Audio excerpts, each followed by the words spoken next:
ہمارے ایمان کے بانی اور کامل کرنے والے، ہمارے ایمان کے بانی اور کامل کرنے والے خداوند یسوع مسیح کے مبارک ترین نام میں آج شب پھر ہمارے ساتھ آن لائن آپ تمام مومنین کی خدمت میں سلام عرض کرتا ہوں۔ خواہ آپ ہمارے ساتھ اسکائپ آئی ڈی پر ہیں یا خواہ آپ ہمارے ساتھ مل کر فیس بک پر لائیو سن رہے ہیں یا آپ واٹس ایپ گروپس میں اس کلام کی عمیق اور خوبصورت باتوں کو سیکھ رہے ہیں، دعائے دل ایست کہ خداوند کی برکت کا می آپ پر، آپ کے گھرانے پر اور آپ کی کلیسیا پر سدا برستا رہے، اور خداوند یسوع مسیح اپنی آمد اور اپنی بادشاہی کے لیے ہم سبوں کو تیاری عنایت فرمائے، آمین۔ عزیزو، ہم آج جو تواریخ کی کتب ہیں عہد عتیق میں، ان کے مطالعے کا آغاز کرتے ہیں، اور آج میں تواریخ کی کتب میں سے جو پہلی کتاب ہے اس کتاب کا آغاز کرتا ہوں، اور گزرے کل اغلب ہے کہ آپ نے اس کتاب کا تعارفی جائزہ لیا ہو ہمارے ساتھ مل کے، اور آج میں پہلی آیت سے آپ کے ساتھ بات کروں گا، اور امید واسق ہے کہ میں بھی اس روح پاک کی تحریک سے برکت پاؤں گا، اور یہ باتیں آپ کے لیے بھی برکت کا سبب ہوں گی۔ ایک بات میں کہتا چلوں کہ بہت عرصہ ہو گیا کہ ایک ایسی کتاب کا ہم مطالعہ کرنے لگے جس کتاب میں شروع میں ہی گویا نام اور نام اور نام اور نام اور نام ہی تھے، گویا مشکل ترین عبرانی نام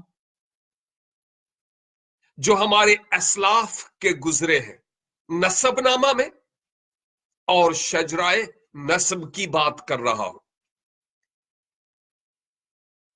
اور جب میں یہ بات کرتا ہوں تو اس وقت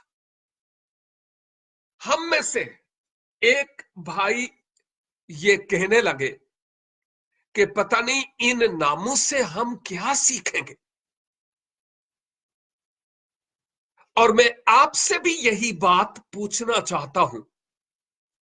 مجھے جواب نہیں چاہیے، اپنے من میں اپنے آپ کو جواب دیجئے کہ یہ جو تواریخ کی پہلی کتاب ہے، اس کے تو پہلے 9 کے 9 ابواب ایسے ہیں جن میں نام ہی نام ہے۔ کیا ہم ان 9 ابواب کو سکپ کر جائیں اور پھر ہم آگے بڑھیں؟ کیا ہم خدا سے زیادہ اپنے آپ کو سمارٹ اور ہوشیار سمجھتے ہیں؟ آپ کی زندگی میں کب یہ موقع آیا تھا ماضی میں؟ اپنے آپ کو جواب دیں، جب آپ نے تواریخ کی پہلی کتاب کہ ان 9 ابواب کا مطالعہ کیا تھا، لفظ ب لفظ، نام ب نام اور آیت ب آیت۔ اپنے آپ کو جواب دیجئے، کیا ہم خدا کے کلام کے ساتھ ایسا ہی نہیں کرتے کہ جو باتیں مشکل ہیں ان کو چھوڑ دیا جاتا اور ہم آگے اور آگے اور آگے 200 کلومیٹر پر ہاور کی رفتار سے بھاگ رہے ہوتے؟ اور میں سمجھتا ہوں کہ خدا نے جو یہ نام اپنے کلام میں رکھے ہیں، ये बेतुके नहीं रखे। खुदा कोई भी काम बेतुका नहीं करता। वो हर एक काम तुक पर और अपने मकसद को पूरा करने के लिए करता है। अगर उसने चाहा कि ये 9 के 9 अबवाब नाम ही नाम हूं, नामों की फहरिस्त, तो उसका कोई मकसद था। बिला मकसद खुदा कोई काम नहीं करता। लिहाजा हम अपने अजहान से इस बात को हमेशा के लिए निकाल दें कि जो किताब समझना आए या जो अबवाब पढ़ने में दुश्वार हूं, उनको स्किप कर दें, छोड़ दें। नहीं, ऐसा नहीं करना। खुदा के कलाम के समझने के लिए बहुत सारी उर्दू और अंग्रेजी में तफासीर मौजूद है। हम वक्त गुजारें खुदावंद के कदमों में बैठकर, उन नामों का सही और दुरुस्त तलफ्फुज अदा करें और फिर सोचे कि खुदा का क्या मकसद था इन नामों के इन कुतुब में बयान करने के लिए। कोई खास मकसद था तो उसने ये नाम पेश किए हैं। कितनी बार आपने मती की इंजील का आगाज किया और पहला बाब, मोस्टली पहला बाब और पहला कॉलम स्किप कर गए, इसलिए कि आपने सोचा सर्द दर्द होने लग पाएगी, छड़ो। नहीं नहीं नहीं नहीं, खुदा ने खास मकसद के लिए ये नाम वहां पर रखे हुए हैं। ये बेमकसद नहीं है। ये नेचर है इंसान की कि हम चाहते हैं कि मुश्किल में ना पड़े, लेकिन हम इस बात को भी जाने कि खुदा ने किसी मकसद और मुद्दा के तहत ये नाम अपने मुकद्दस कलाम में लिखे हैं। मैं आपकी तवज्जो जब इस किताब की तरफ लाता हूं तो ये मैं कहता चलूं कि इस किताब के पहले 9 अबवाब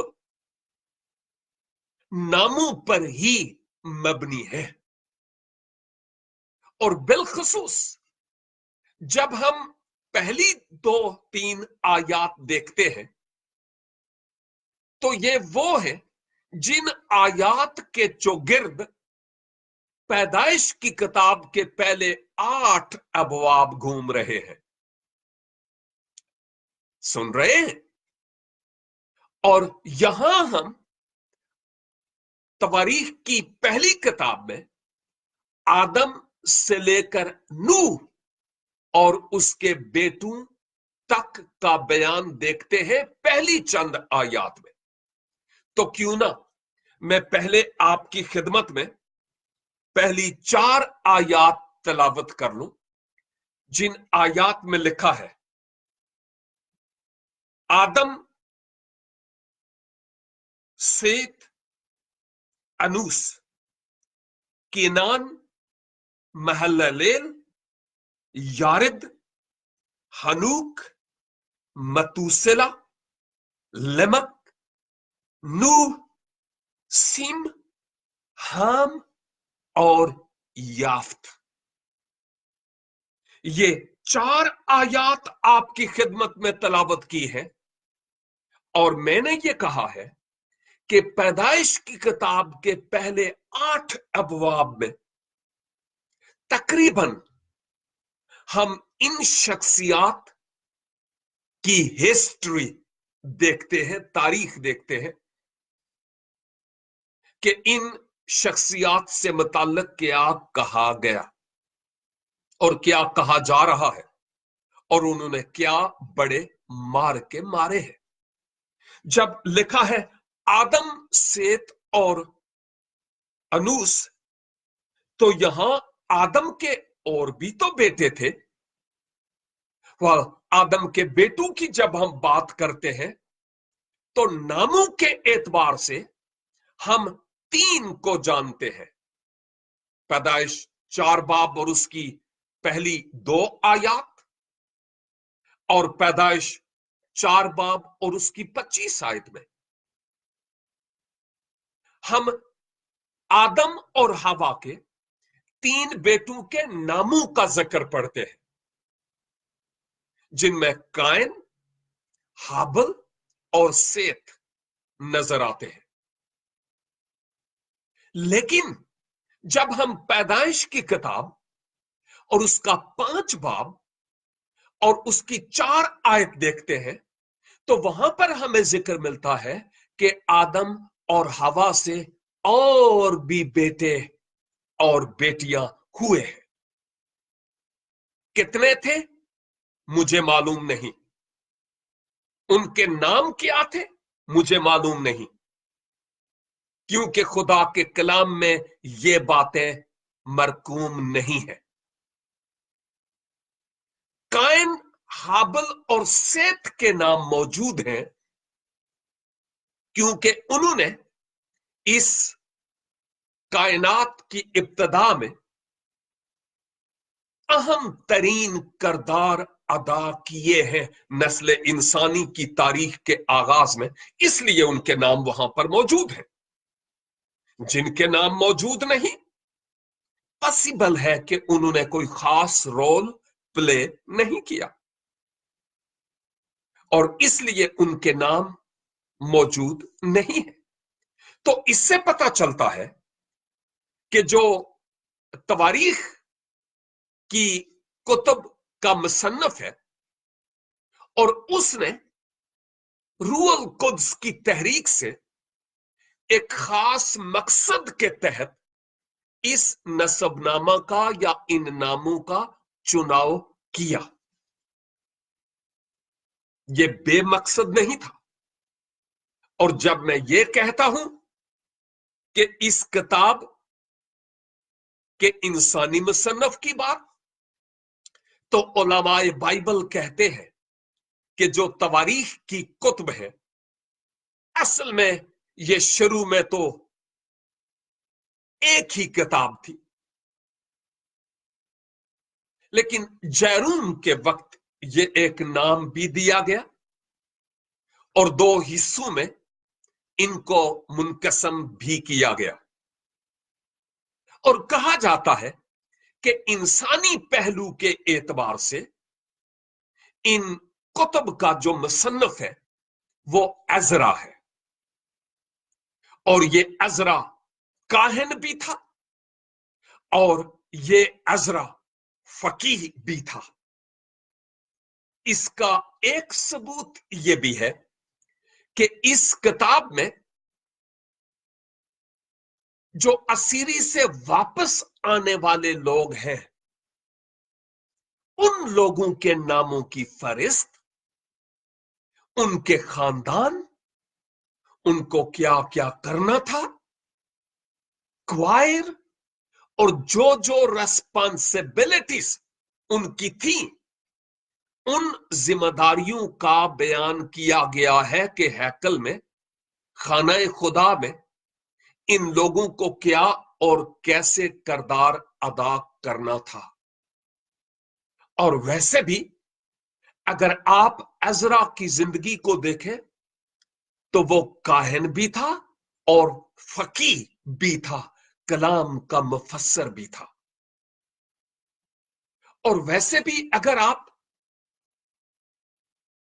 जो तवारीख की दूसरी किताब है, अभी नहीं लेकिन बाद में अगर आप उसके एंड पर चले जाएं, आखिरी बाब और आखिरी आयत, तो आपको पता है कि दूसरे तवारीख के बाद कौन सी किताब शुरू होती है, कौन सी भला? खैर मैं आपको मुश्किल में नहीं डालना चाहता, और वो है अज़रा की किताब। तो अगर आप अज़रा की किताब की पहली चंद आयत देखें और तवारीख की दूसरी किताब की आखिरी चंद आयत देखें, तो उनका एक दूसरे से गहरा ताल्लुक है। इवन अल्फाज भी एक दूसरे से मिलते हैं। तो इससे पता चलता है कि अज़रा ही इंसानी मुसन्नफ के तौर पर खुदा ने इंतखाब करते हुए चुना कि उस पर यह भेद अया किए जाएं और फिर वो इन अहम तरीन बातों को लिखने वाला हो सके। दर हकीकत ये दोनों कुतुब, तवारीख की पहली और दूसरी, ये दोनों कुतुब दाऊद बादशाह के चौगिर्द घूमती हुई हमें नजर आती है। और जब हम इन कुतुब का सिलसिला वार मुतालिया करेंगे तो ये बात आपके जहन में आएगी कि हमने जब इस किताब का आगाज किया तो उस वक्त हमने इस बात को देखा था क्या कि ये दोनों कुतुब दाऊद बादशाह के चौगिर्द घूमती हुई नजर आती है। साउल की मौत से असल कहानी का आगाज होता है, असल दास्तान का आगाज होता है। साउल की मौत से दर हकीकत असल दास्तान का आगाज होता है। लेकिन अगर हम खुदा के कलाम का मुफस्सर मुतालिया करें तो हमें पता चलता है कि स्टेज तो बहुत कदीम से सजा दिया गया था, सेट कर दिया गया था। पैदाइश की किताब से ही हमें पता चलता है। और आप जानते हैं कि जो नस्ल अब्राहम और फिर उसके बाद दाऊद है, और फिर उसके बाद आप जानते हैं कि जहान का मुनज्जी, मेरा और आपका निजात दहंदा खुदावंद यीशु मसीह भी उसी लाइनेज से ही आता है। तो क्यों दाऊद के चौगिर्द ही ये कुतुब घूमती है?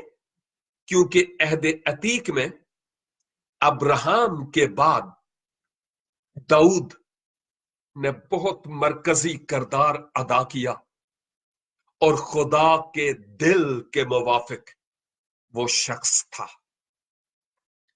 ये दास्तान बाबल से असीरी की वापसी के बाद गोया शुरू होती है और फिर कंटिन्यूअसली जारी रहती है। और इसलिए इस अज़रा को इंसानी मुसन्नफ के तौर पर बयान किया जा रहा है, क्योंकि अज़रा 7 बाब की पहली 7 आयात 6 आयात को भी हम देखें तो हमें पता चलता है कि ये वो शख्स है जिसको खुदा ने इस खास मकसद के लिए चुना था। तो मैंने क्या अर्ज किया कि इसलिए ये कुतुब तहरीर की गई कि असीरी के बाद कौन लोग हैं जो वापस आए, कौन से खानदान हैं जो वापस आए, काहिन कौन कौन से थे, और फिर से पहले की तरह इबादत को कंटिन्यू रखने का सिलसिला या तवातर हम इन कुतुब में देखेंगे। फिर से गैरत ईमान जागती है और खुदा का नाम फिर से इन लोगों के वसीला से जलाल और इज्जत पाता है। तो गोया ये जो पहली 4 आयात थी इनमें हाबल और काहिन की बात नहीं, डायरेक्ट सेत तक पर चली जाती है। क्यों कि रास्तबाज हाबल मारा गया था और उसके नेबल बदल, उसके बरक्स खुदा ने सेत आदम को बख्शा था। और फिर इस सेत की लाइनेज यानी लड़ी आगे बढ़ी, इसलिए उसका जिक्र यहां पर है। और फिर उससे अनूस, कीनान, महललेल, यारिद, और फिर हनूक का जिक्र है, जिसको पैदाइश 5 बाब में बड़े अजीम शख्सियत के तौर पर पेश किया गया, और यह भी कि वो इतना रास्तबाज था कि उसको उठा लिया गया। और फिर उसके बाद मतूसेला, जिसकी औलादे आदम में सबसे बड़ी उम्र थी 969 ईयर्स। और फिर लमक का जिक्र आया है, और उसके बाद फिर नूह का जिक्र आया है, बुजुर्ग नूह आप जानते हैं। और फिर नूह के बेटों का जिक्र है, सिम, हाम और याफ्त। और बाय द वे, जब हम 8वीं आयत से आगाज करेंगे, आज नहीं वैसे बता रहा हूं, 8वीं आयत से आगाज करेंगे तो वहां पर हाम का जिक्र है और उसके आगे औलाद का।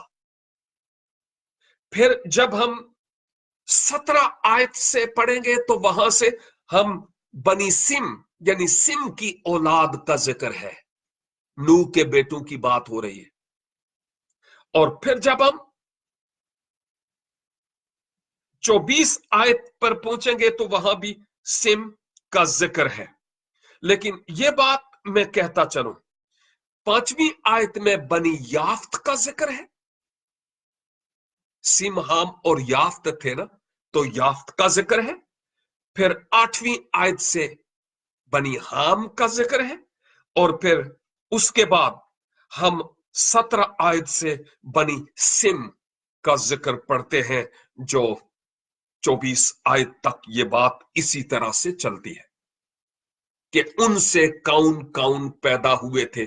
हमें तफसील से इनका जिक्र यहां पर मिलता है। अब 5 आयत से 7 आयत तक, 5, 6 और 7, आज इन 3 आयात पर थोड़ा सा और कहूंगा। लिखा है बनी याफ्त, आयत में बनी याफ्त, जुम्र और माजूज और मादी और यावान और तोबल और मस्क और तीरास है। और बनी जुम्र, फिर बनी जुम्र की बात हो रही है, अश्कनास और रिफत और तुजरमा है। और बनी यावान अलीसा और तरसीस, किती और रूदानी है।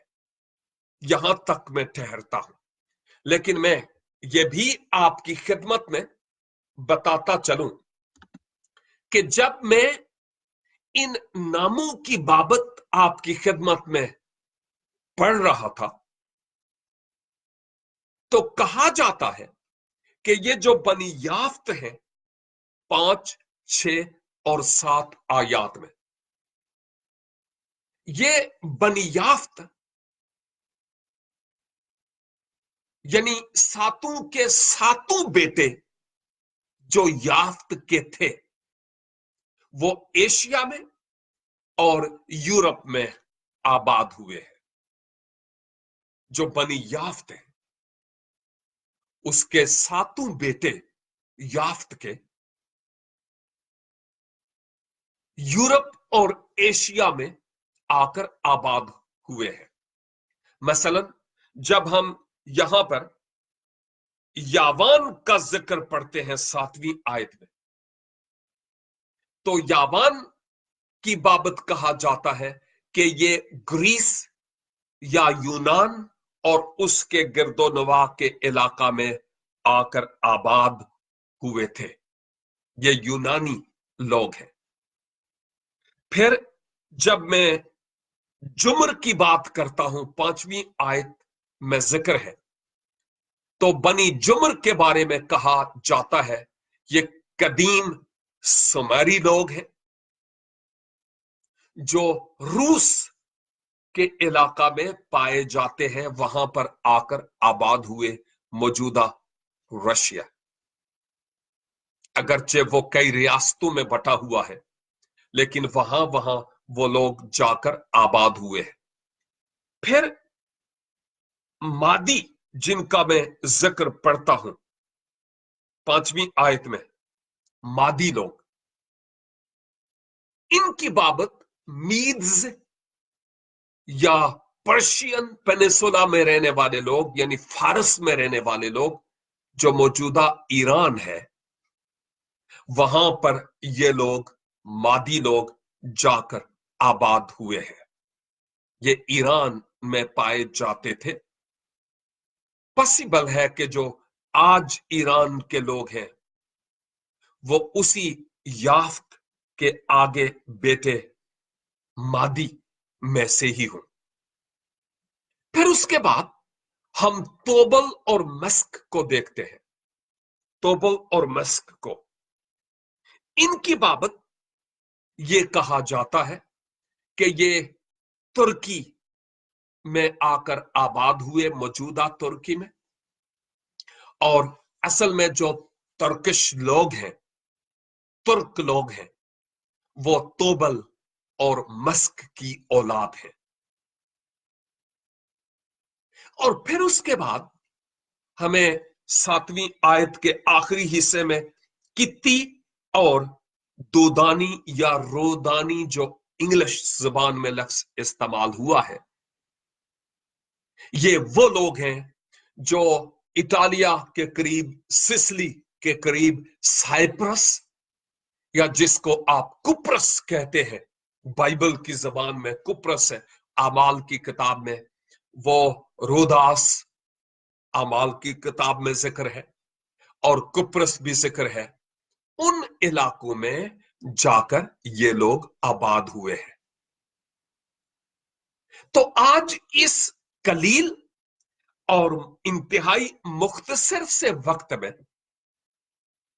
मैंने और आपने इन 7 आयात में जो नाम ही नाम थे, क्या हमारे पल्ले कुछ पड़ा?